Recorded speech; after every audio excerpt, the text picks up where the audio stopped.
Hi, I'm Nox and welcome to Rings Landing, Season 3.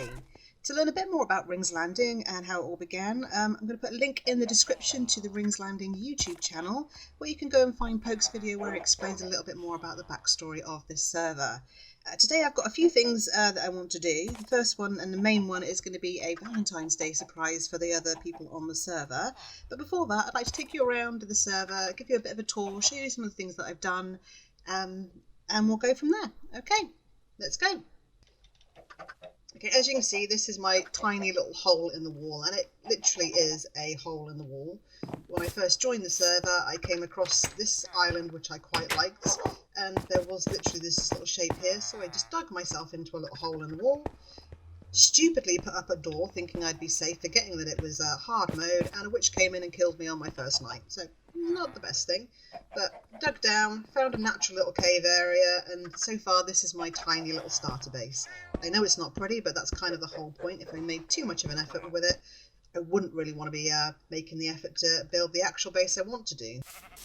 In here, I have, oops, there we go, I have my wool farm. So nice and simple little one. There's no piston feed tape or anything, and at the moment they're not even being sheared because I've got about 6 stacks of every colour of wool. So for now, I've got more than enough.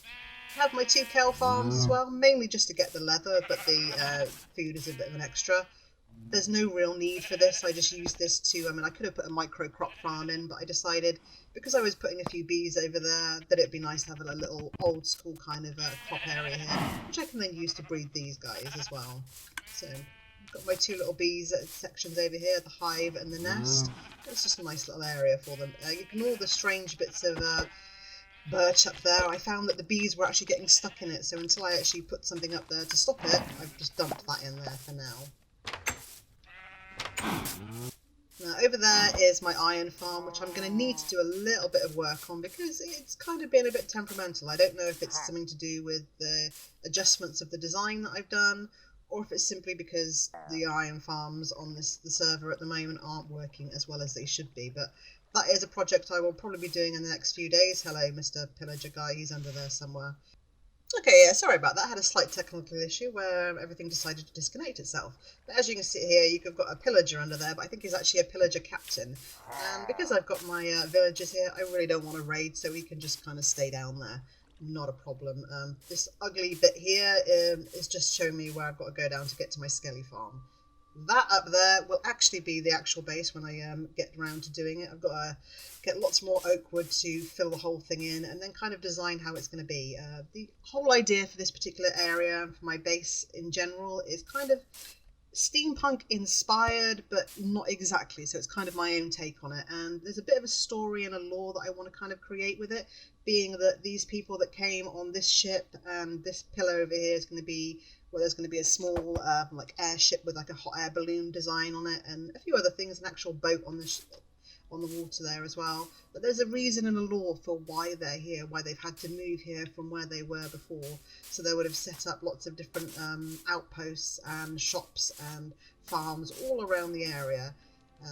Across this entire little island. I mean, it's not little, but it's not a massive island either, so I've got plenty of space to work with to put lots of different farms to spread it all out and actually prevent general server lag and sort of entity lag, which you will find if you put too many things in one area at the same time. That whole pole there that I said about is actually going to be for a villager breeder, and I do have a few nitwits actually over in the iron farm over there, which I can bring over. So obviously once 1.15 comes out, unless they actually are able to connect to a workstation, they're not going to be any good as an actual villager in an iron farm. Okay, so now I'm going to take you off and we're going to go and have a look at a few other things. First of all, I think we're going to go into the medieval area where I've done a couple of items there. And also check out one of the nether tunnels that I've done as well, just to show you that. This is my little nether tunnel, very, very simple and clean lines, which is exactly what I wanted.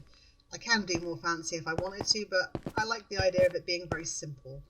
This is another one that I've done for Dodo and Kelvy. They wanted something like this. Obviously, because of the issues with the nether, we had to kind of change up some of the leaves that they wanted in here, but I think it's worked out relatively well. And we'll head down to the hub now, and I will meet you over at the nether tunnel at the... I'll try that again. I will meet you over at the modern nether tunnel. Okay, so here we are at the modern Nether Tunnel. I was commissioned to do this via Poke, which is the district manager for the realm, and he wanted sort of general...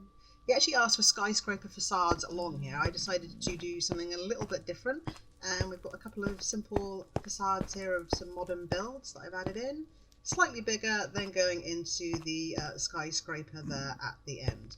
Kind of like how the glass lifts up, because as you walk along here, if I come back and we'll do that effect again, obviously as you come into the actual thing, your vision is kind of kept down, and as the glass lifts up, you also look up at the whole thing there.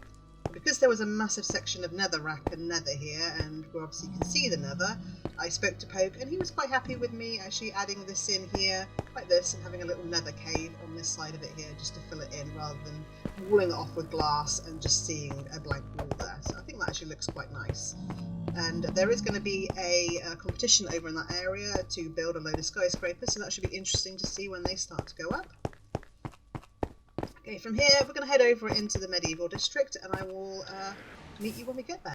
Hello, back again, and welcome to the medieval district. This mostly, I think, all the walls and everything have been done by Rizzle, the realm owner, and he has done an absolutely fantastic job of it. This was one of the first projects I actually did on the server, and I actually put down the nether portal, that he wanted an extra nether portal, because he's got his own one which is in his base, which is over there. That's it, it's over there. And he wanted another one, so this was the one that I designed for the area for him. And there's also a competition going on in this area at the moment as well for medieval builds, so we can have a quick look at some of the things that other people have built. That's Teacher's one over there. The ones over there were some that Riz have been doing. This is Beam's Detective Agency, which is a fantastic build. Love that. And I love this reference here, do not open, dead inside. Yeah, we've got our Walking Dead reference, which is fantastic. We have what appears to be like a tool forge. Very nice building. I do like some of the extra details I added on the outside, and I love the fact that we can use campfires to make that sort of smoke coming up out of the top. Going on, as you can see, the next one coming up, this is actually my one. This was the build that I did. I decided I wanted to put a church in. Now the area I was going to put it in was back over there where the tool forge and things were, but somebody else started building on that area, and I was like, okay then, fair enough, we'll have a look somewhere else. Wandered round, found this, which is actually naturally up on part of a hill overlooking this lake, and I thought, actually, you know what, this is the perfect spot for the church. So if we come down, I can give you a view of it from down here, and then we can have a little wander around it. All of this part at the front here has all been extra bits that I've actually landscaped in, because there was just a lot of dirt. Even though it's grass, the main thing you see is dirt, and it just didn't look so good. So I added a little cave in, a little bit of detail, and a few flowers just to kind of break it up a little bit. But there's the church. Took quite a while for me to actually decide how I was actually going to detail it. I actually built the actual shell of the whole thing and left it for a little while and just kept coming backwards and forwards looking at it, trying to decide what I wanted to do and where. But once I figured it out, I managed to get it done relatively quickly. Okay, if we come inside, it's relatively simple, very sort of, there's nothing overly fancy on the inside, because a lot of the smaller medieval churches weren't exactly fancy on the inside. They had some detailing and some prettiness on the outside, but the inside was really more focused about the fact that you were actually in church and they're praying, so nice and simple on the inside. And yes, I installed a bell up there, just to give it that extra effect. Okay, if we actually go around the back, I can take you around and show you the opposite side, which I've also done a little bit of detailing on, and landscaping, just to add a little bit down around on the other side. At the back here, it's kind of like a little overgrown cemetery, so we've got our little gravestones down here and a few little simple trees. I was going to make a bigger tree, but I kind of thought that it would overpower the whole area, which is why I decided to go with something a lot smaller. Added in this little walkway down here to a little sort of veranda at the bottom here, so you can look out across the lake. If I come into the water, that might make it a bit easier. Hello, let's just deal with this drown so he doesn't get in my way and cause problems. Ow! Die! Thank you. There we go. So on this side, I added just some leaves on there to make it look like vines and bushes, and over here it added another little cave with a little waterfall, just to kind of again break up all of the sort of mud side of it, so it didn't look quite so literally just muddy and not very interesting. So that was just an extra bit of landscaping added to the area for the church to kind of make it look like it belonged here and wasn't just plonked on top of an area on top of the mountain there. Excuse me, that was my phone deciding to tell me I had to do something, but yeah, we'll deal with that later.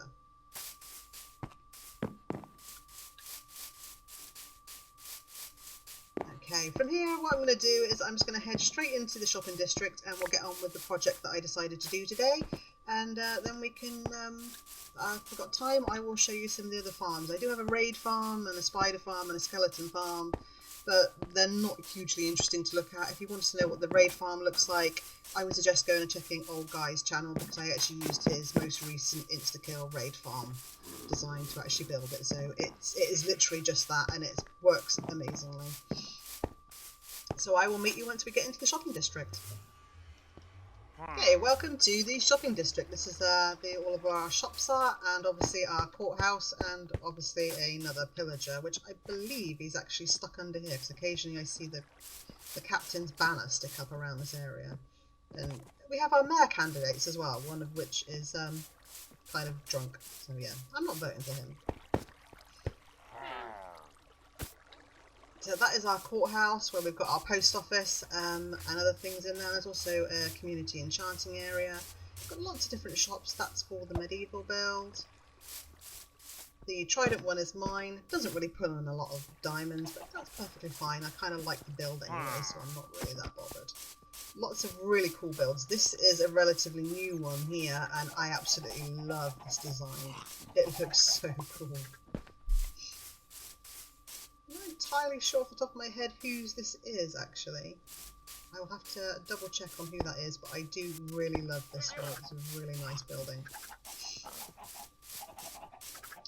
Okay, so for this, for my surprise for everybody on the server, I am going to be building a massive heart. And in the heart, there's going to be a couple of shulker boxes with cake and cookies for everyone, seeing as it's Valentine's Day. And not everyone's got a Valentine, so not everyone's going to get something. So I kind of decided it would be nice to actually put something up in this area to just give to everybody. And then once Valentine's is over, I'll probably give it to the end of the weekend just to make sure that everyone's managed to pick up their pieces and picked up some cake and cookies, and then I will come back in and take it all down again. I just thought it'd be a nice surprise for people to come in and see this. And that guy is going to annoy me with his noises. There we go. Okay, so let's get started on the build.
Okay, welcome back. I actually decided not to time lapse it because I was having some issues there actually with general lag, and it just didn't look very well because I kept falling off of things. So rather than showing you all of my mistakes, which there's always going to be mistakes, I've decided to cut straight to the end here and show you what's been constructed. The idea is kind of looks like a bit like a Valentine's Day box of chocolates, and inside we've got our little red shulker box with cookies and cake. So there's enough cake hopefully for everyone on the server, and at least 3 cookies for everybody as well. So this is the little surprise I decided to put up, and I thought I'd put it right up here in the middle. If anyone comes into the shopping district, they will see it. So I will actually also let everyone else know that I will actually remove this at the end of, probably on Sunday, to make sure that everyone who is on the server and is active has a chance to come in and get their cake and cookies for their Valentine's Day surprise. So that's going to be pretty much it for today. I'm just going to have a little wander around and you can see some of these shops here. This here is Two Curves wool shop, and she also does some fantastic pixel art over there as well, as you can see. We've got lots of different things going on in this area, but as I said, this is pretty much going to be it for today. There's a brief little intro into the server, some of the things I've done, and some of the things that have already been built in this area, which look very, very cool. So we will see you in the next episode, where I haven't actually decided what I'm going to do yet, but we will figure that out. Maybe I will tackle the raid farm, not the raid farm, sorry, my iron farm. Or maybe there'll be something else a little bit more interesting that I could be doing. I am helping another member at the moment currently with their medieval build, so that might be in the video, it might not be, we'll see. Mind you, it is his video build, so I don't really want to ruin it for him. But there we go. Thank you very much for watching. Please remember to subscribe, turn on notifications so you don't miss any of the uploads, and also check out the Rings Landing YouTube channel as well as this one, because this is going up on my channel and a copy will go up later, possibly later today or maybe tomorrow, because I don't really want to ruin this surprise just yet, so we will see. So it will be going up on the Rings Landing. On Rings Landing 1 I will be uploading different videos from the ones I'm doing on my channel, so if you want to keep updated with everything that I'm doing, you'll need to be subscribed to both channels. So thank you very much for coming in today and watching this and seeing what I've done, and I will see you in the next one. Goodbye!